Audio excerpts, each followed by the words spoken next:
Estamos de volta com o Sinal Aberto. A pauta segue como política, eleições 2022, a partir de agora com o deputado federal, presidente do PSB, o Partido Socialista Brasileiro aqui em Goiás, Elias Vaz. Deputado, obrigado pelo contato com a gente na Sagres. Bom dia. Bom dia, Rubens. Bom dia, Nívia. Bom dia, Sileide. Bom dia a todos os ouvintes da Rádio Sagres. Qual pode ser o impacto para o PSB em Goiás, especificamente, deputado, da filiação do presidente Jair Bolsonaro ao PL? O PL tem buscado aí uma relação próxima com o pré-candidato ao governo, Gustavo Mendanha. O PSB já considerou apoiar Gustavo Mendanha, uma candidatura de oposição a Ronaldo Caiado, no ano que vem.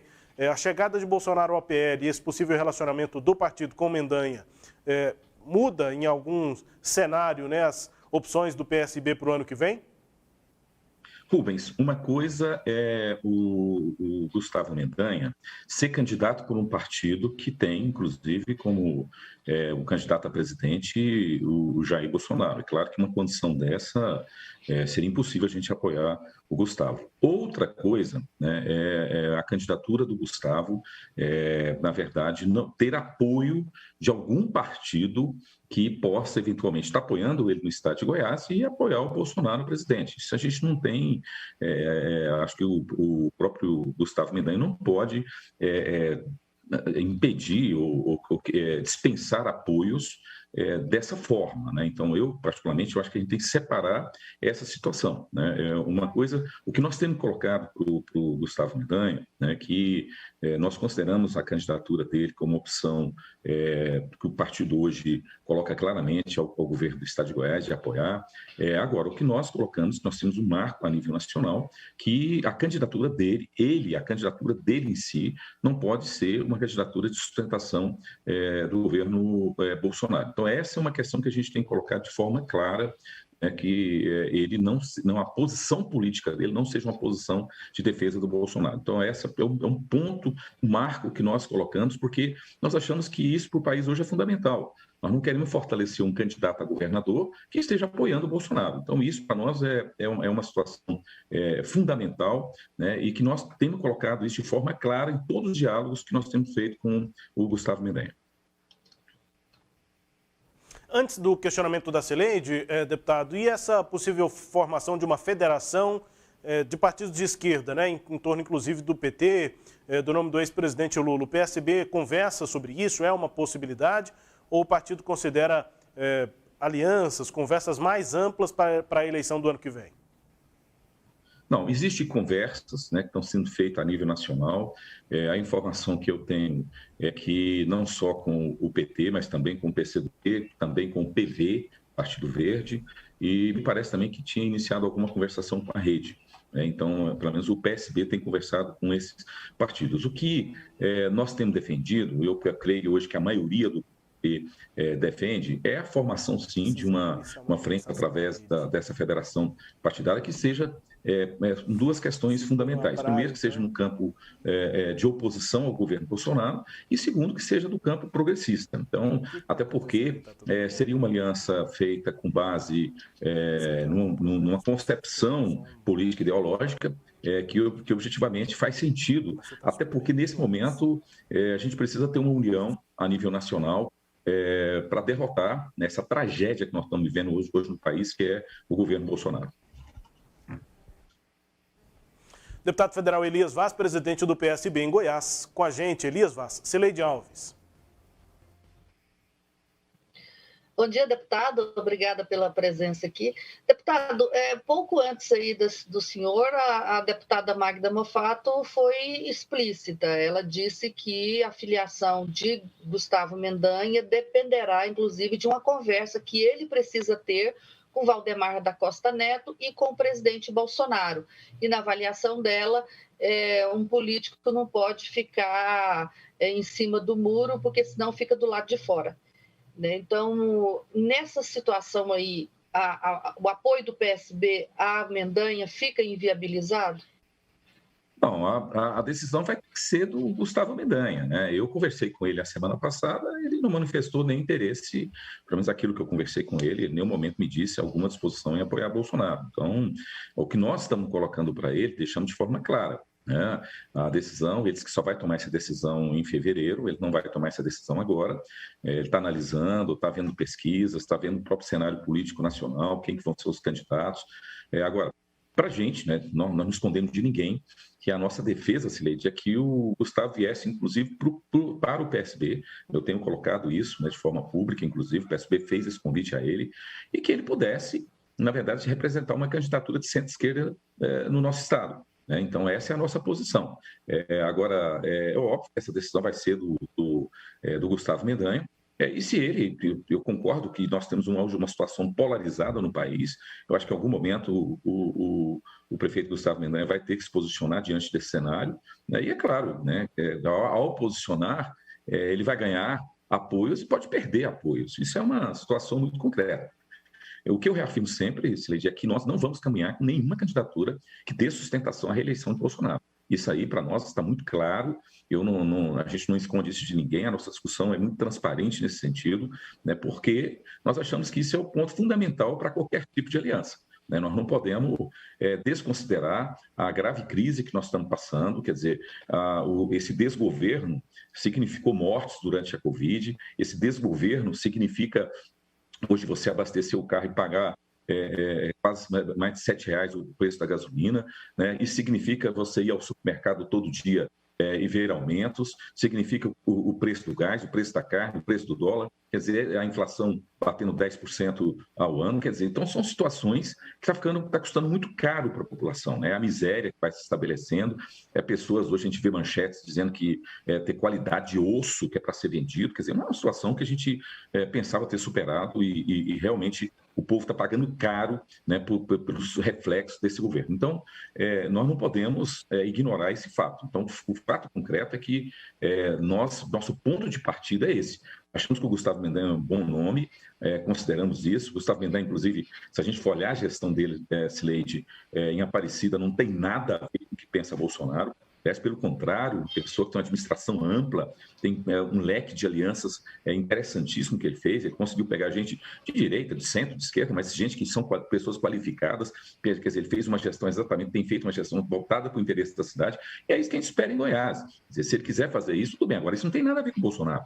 Bolsonaro é o extremismo, Bolsonaro é a antipolítica, Bolsonaro representa todo um retrocesso no processo de construção até civilizatório. Sinceramente, a gente tem que discutir aqui que não é nem questão de ser direita ou de esquerda, né? O Bolsonaro defende uma coisa anti-civilizatório, né? Quer dizer, a forma que trata a questão racial, a questão do homossexual, a questão da mulher, são questões que a gente pensava que estava no patamar de avanço e vem um governo que significa um retrocesso em todos esses aspectos. Então, não dá para a gente sequer cogitar apoiar qualquer candidatura que esteja vinculado à reeleição de Bolsonaro.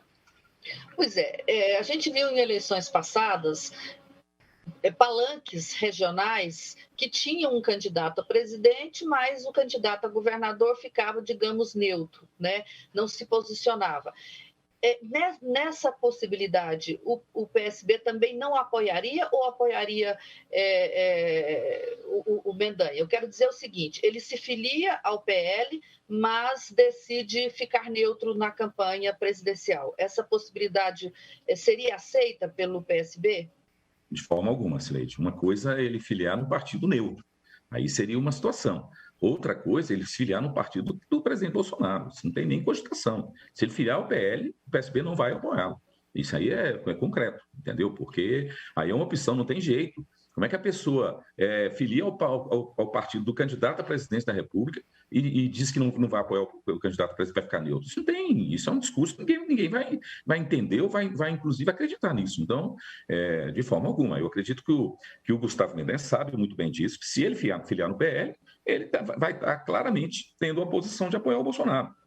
Eu acredito que ele não vai fazer isso, é minha opinião. Ele não me disse isso, mas eu acredito, pelo que eu conheço do Gustavo, eu não acredito que ele vá tomar uma posição dessa. Eu acredito que ele pode procurar até um outro caminho, um caminho de um partido que ele possa manter uma neutralidade. Isso pode acontecer, né? Mas eu penso que filiar no PL, que é o partido do presidente da República, eu acho que isso não seria até porque não é razoável, seria razoável uma posição dessa, entendeu? Porque você está no partido do presidente e não apoiar o presidente. Isso fica uma confusão que eleitor nenhum vai entender.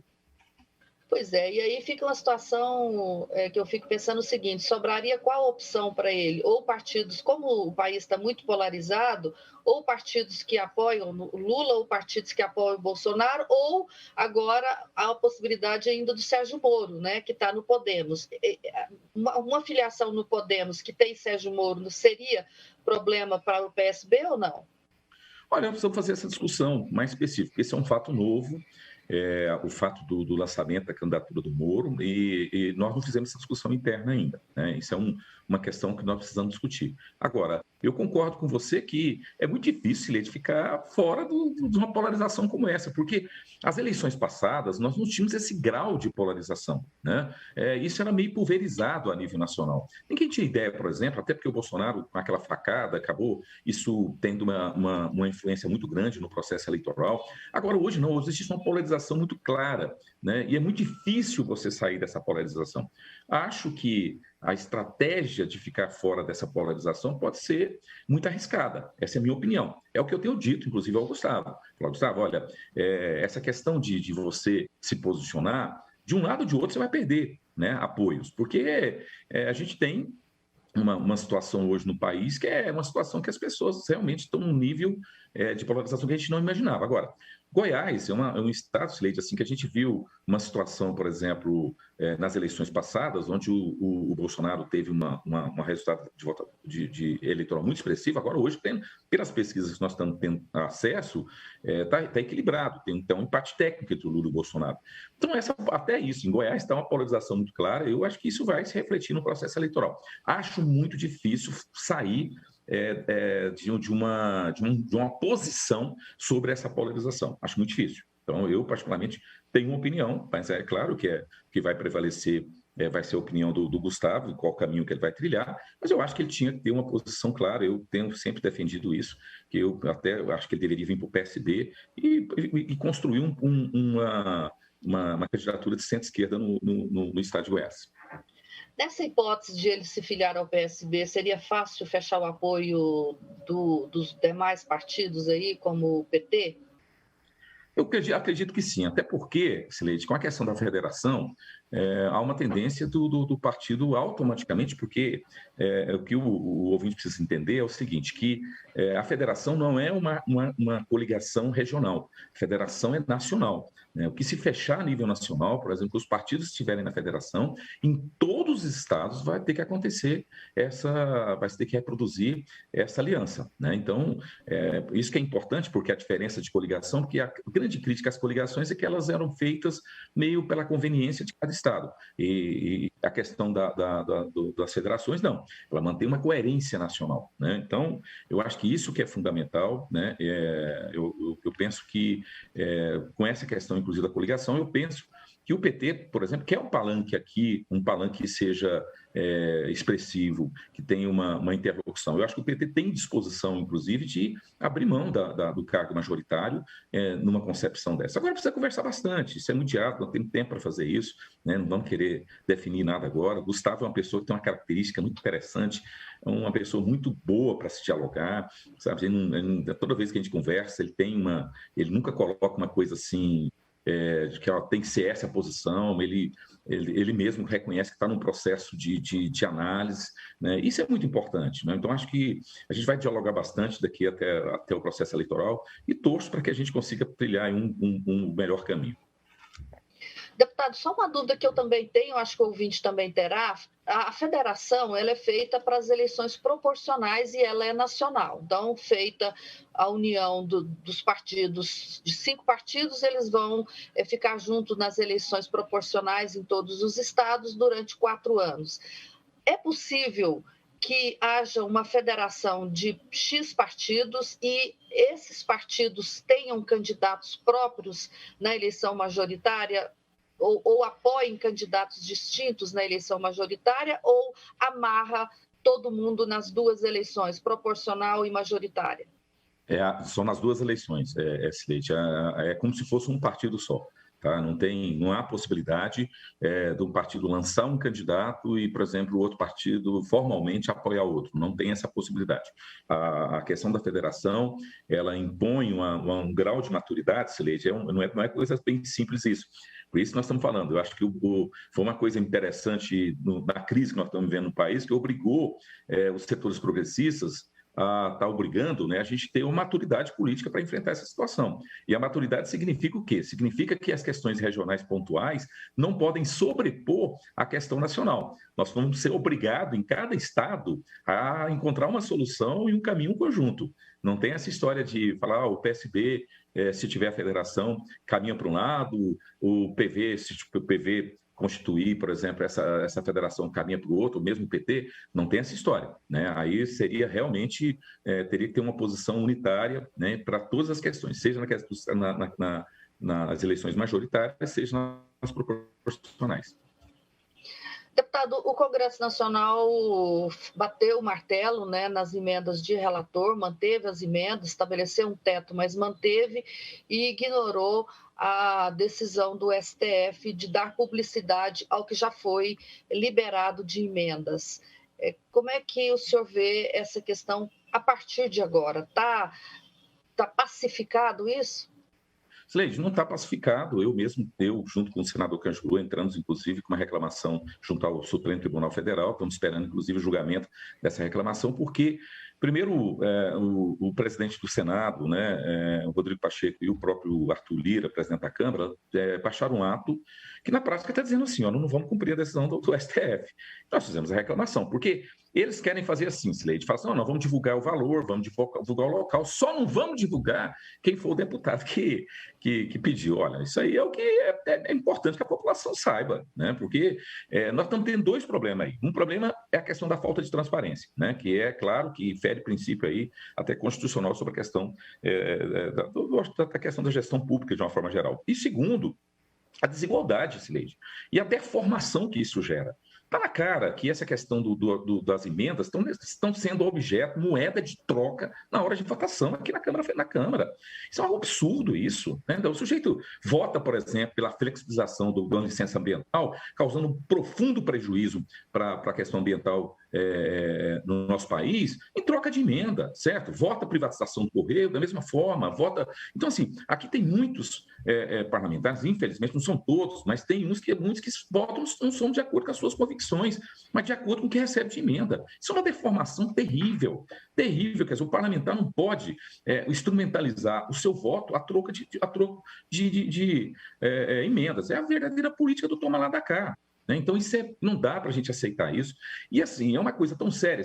Eu apresentei a emenda, o senador Cajuru também apresentou no Senado, que a gente dizia o seguinte, falou, tudo bem, tem a URP9, tem a emenda de relator, porque ela tem que ter. Então, vamos colocar, olha, tem a transparência, fala para onde que diga para qual valor, mas que também, além de dizer qual deputado está colocando, que é isso que é feito, por exemplo, com as emendas impositivas, a população pode fiscalizar onde cada parlamentar está colocando as emendas, também estabeleça, quer dizer, a distribuição igualitária, né, para todos os deputados e senadores. Sabe o que aconteceu, Sileide? Sequer eles deixaram votar.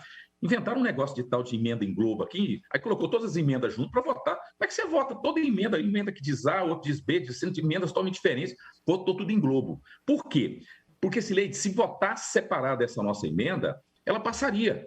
Porque a base da Câmara Federal não gosta, por exemplo, mesmo os da base de apoio do governo, né, a base do centrão, vamos dizer assim, eles não gostariam da sua independência, não gostariam de ficar nas mãos do Arthur Lira e do Rodrigo Pacheco. Né? Porque, na verdade, esse negócio de falar relator nada, é porque eles que escolhem o relator, então o relator faz aquilo que combinou com eles. Então, agora olha que absurdo.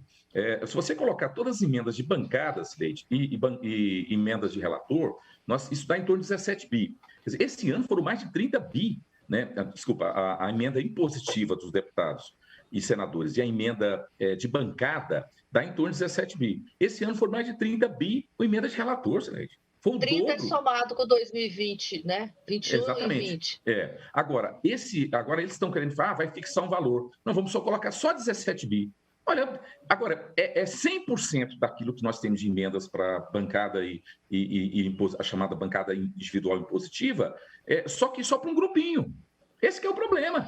Pois é, Entendeu? o Paulo Guedes ontem defendeu, disse que isso é normal, em qualquer parte do mundo você tem que ter um recurso para atender a base do governo. Como é que o senhor vê isso? Bom, primeiro, que uma coisa é o governo, na sua estratégia, na sua conduta, ele até atender mais a base do governo do que efetivamente atender os da oposição. Agora, primeiro que não deveria ser assim. O parlamento é proporcional. E quem decide, por exemplo, o parlamento americano é que decide o orçamento. O governo cumpre. Então, deveria ser dessa forma. No Brasil, todo deveria ser impositivo, todo orçamento deveria ser impositivo, não só parte.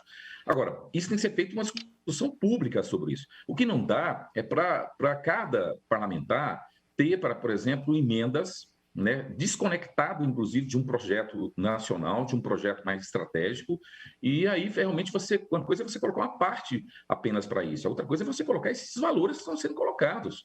São valores absurdos. Eu, particularmente, acho que isso, descolado de uma estratégia mais global, isso é muito ruim para o país, para o estado de Goiás, por exemplo, entendeu? Então, eu, particularmente, assim, o problema do Paulo Guedes é que ele é convicto que a política toma lá da cá é um caminho, né, de se governar. Então, ele está defendendo isso porque é a forma que eles governam hoje. A forma deles governarem hoje é essa, né? É a tal da moeda de troca, né? Quer dizer, você dá emendas em troca de votos no Congresso, né? Então, aprova as chamadas reformas, né? Igual essa reforma trabalhista, desculpa, a reforma da administrativa, que eles querem criar situações absurdas para o servidor público. Então, o deputado não quer votar isso, então fala assim, tem uma compensação aqui, você vota e ganha emendas. É assim que é o comportamento que eles têm tido. Então, na verdade,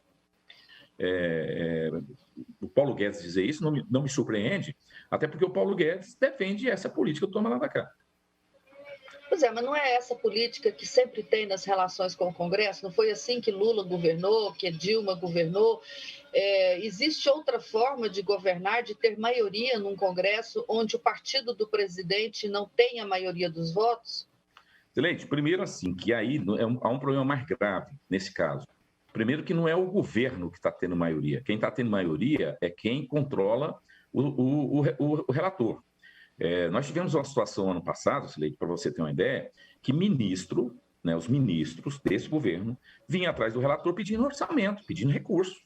Você inverteu as coisas, entendeu? Então, assim, aí você fala assim, mas não deveria ser assim com o parlamento? Poderia ser com o parlamento, não com um relator, né? Não com uma pessoa. Isso é um absurdo o que está acontecendo, entendeu? Então, há uma distorção muito grande. Isso, para mim, é uma consolidação, isso foi a maior vitória que o Centrão já poderia ter tido no parlamento. Eu acho que nós geramos um monstro que eu, sinceramente, Sileide, eu acho difícil alterar esse monstro. Por quê? Porque esse monstro criou um instrumento poderosíssimo para que se permaneça aí durante vários anos, né? Então, a minha expectativa é que se no passado a gente teve aquela situação dos anões do orçamento, aquele escândalo, agora nós vamos ter um novo escândalo que é os gigantes do orçamento, né? Porque isso, para mim, caminha para isso. E você pode ter certeza que lá na frente nós vamos ter escândalos de corrupção aí terrível, porque isso feito de forma obscura, como está sendo feita, né? Quer dizer, você pega o seguinte, você pega pessoas que têm um grau de poder sobre o orçamento de uma forma absurda, mas eles não respondem sobre o resultado das políticas públicas do governo. Porque quando o governo essa responsabilidade, ele responde por todos os problemas. Aí a Câmara Federal foi lá e pegou boa parte desses recursos, né, o Centrão, né, e eles não vão responder pelo resultado das políticas públicas de uma forma geral. Então, isso é uma deformação muito grande, né? Eu não tenho dúvida, né, que eu, particularmente, acho que a gente tinha que aprimorar o processo democrático. Eu sou um crítico da relação que os governos passados, inclusive os governos do PT, tiveram com o parlamento. Eu acho que nós temos que avançar nisso, Leite. Acho que isso é que provocou esses problemas. A gente não avançou, porque foi justamente a relação do PT com o Centrão, que foi uma relação, na minha opinião, que precisa ser feita autocrítica. É preciso a gente fazer essa autocrítica, é preciso a gente enfrentar esse problema. Agora, o Bolsonaro foi no mesmo caminho. E eu espero que, ao derrotar o Bolsonaro, a gente não repita esse mesmo erro. A gente já viu o que esse pessoal do Centrão pensa. Esse povo do Centrão não tem compromisso com o país. Eles têm compromisso com os projetos pessoais deles. Isso está muito claro. Rubens. É isso, deputado. Obrigado pelo contato com a gente aqui na Sagres. Um abraço ao senhor, bom dia e bom trabalho aí. Bom dia, um grande prazer falar com você. Destaques a íntegra dessa conversa com o deputado federal Elias Vaz, presidente do PSB aqui em Goiás. Você confere no nosso portal sagresonline.com.br.